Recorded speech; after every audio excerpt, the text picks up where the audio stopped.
Update terbaru berita bola. Chelsea lagi dan lagi tanpa henti terus berbelanja. Satu nama yang muncul adalah wonderkid asal Brazil, Angelo dari Santos FC. Kepergian Azpilicueta membuat Pochettino segera panggil Tino Livramento dari Southampton yang merupakan lulusan Akademi Chelsea. Mason Mount resmi tinggalkan Chelsea, berikan pesan terakhir untuk fans, berikut ulasannya.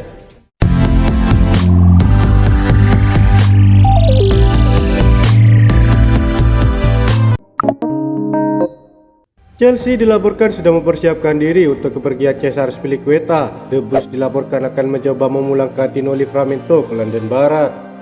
Chelsea akan segera berpisah dengan Azpilicueta. Bek veteran itu akan kembali ke Spanyol untuk bergabung dengan Atletico Madrid.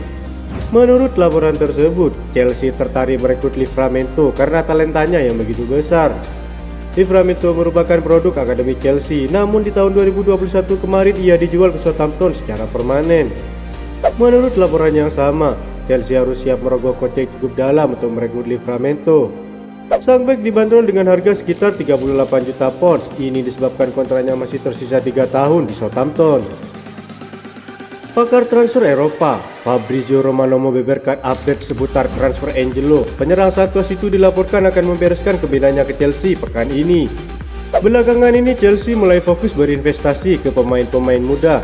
Pemain-pemain seperti Nicolas Jackson, Dujuan Richard, Diego Moreira, dan Alex Matos diboyong Chelsea di musim panas ini. Romano melaporkan Chelsea akan mendatangkan satu pemain muda lagi, Stamford Bridge. Ia adalah penyerang muda Santos, yaitu Angelo. Menurut penuturan Romano, Angelo akan segera bergabung dengan Chelsea. Sang striker dijadwalkan terbang ke Inggris untuk menuntaskan transfernya ke Chelsea. Ia disebut akan menjalani tes medis di Cobham.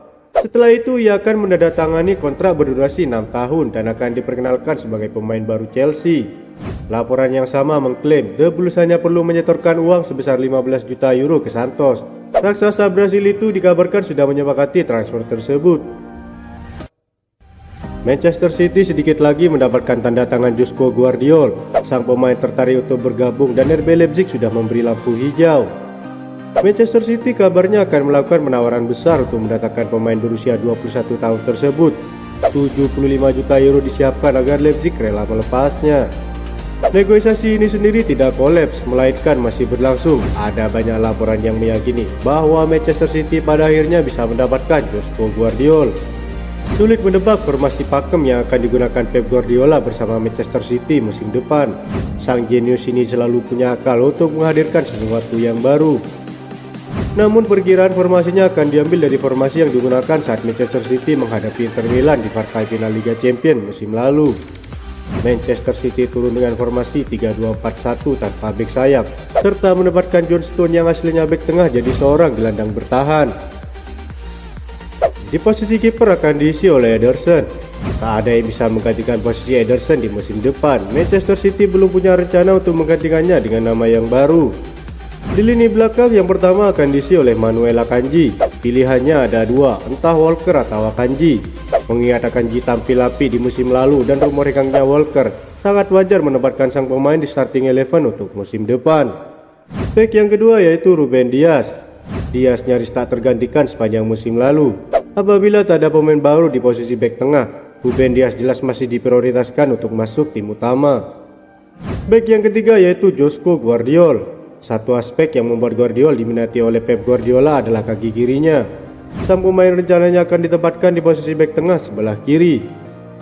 Di posisi tengah untuk yang pertama akan diisi oleh John Stone. Datangnya Gvardiol semakin memantapkan posisi Stone sebagai gelandang bertahan untuk musim depan.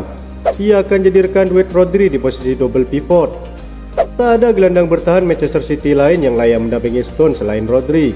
Sang pemain punya seluruh kemampuan yang dibutuhkan untuk menjaga area di depan lini belakang. Gelandang yang ketiga yaitu Kevin De Bruyne. Untuk posisi gelandang serang sebelah kanan, De Bruyne punya tempat khusus. Ia tak mungkin tergantikan oleh siapapun di musim depan kalau bukan karena cedera. Gelandang yang keempat yaitu Mateo Kovacic. Posisi yang dulunya ditempati oleh Ilkay Gundogan nantinya akan diisi oleh Kovacic. Pemain yang baru didatangkan dari Chelsea ini punya kemampuan yang dibutuhkan oleh Pep Guardiola. Untuk lini depan yang pertama akan diisi oleh Bernardo Silva. Ada rumor yang menyebutkan Bernardo ingin pindah dari Manchester City di musim panas ini. Sebelum itu benar-benar terjadi, sayap kanan Tabanya tetap jadi milik Bernardo Silva untuk musim depan. Di bagian ujung tombak tak lain akan diisi oleh Erling Haaland. Yang satu ini tidak perlu diragukan. Lagi pula apa yang membuat kita bisa melupakan seorang mesin gol bernama Haaland? Di bagian sayap kanan akan diisi oleh Jack Grealish. Sempat dicaci soal harganya yang terlalu mahal.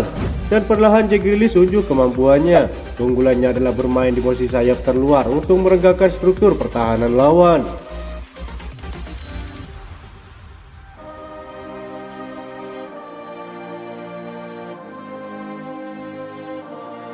Mas Onman menyampaikan pesan terbuka kepada fans Chelsea pada Rabu 5 Juli 2023 dini hari. Pesan terbuka ini menandai keputusannya untuk pergi meninggalkan Chelsea. Tidak mudah untuk mengatakan kepada kalian semua bahwa saya memutuskan untuk meninggalkan Chelsea. Saya bergabung dengan Chelsea sejak usia 6 tahun. Saya sudah begitu melalui banyak hal bersama-sama di sini. Jadi saya merasa kalian berhak mendengarkan pernyataan ini secara langsung daripada sekedar tertulis. Saya ingin kalian tahu betapa bahagianya saya di Chelsea selama 18 tahun terakhir. Mungkin sebagian dari kalian ada yang tidak suka dengan apa yang saya putuskan, tetapi ini benar untuk saat ini demi karir saya. Saya ingin berterima kasih dengan orang-orang di akademi, manajer yang telah bekerja dengan saya, orang-orang di belakang layar Kobam, semua teman-teman saya dan keluarga saya, dan tentunya kalian. Saya mendoakan yang terbaik untuk kalian semua, tutupnya. Itu saja informasi yang dapat kami sampaikan. Terima kasih telah menonton video ini. Salam olahraga.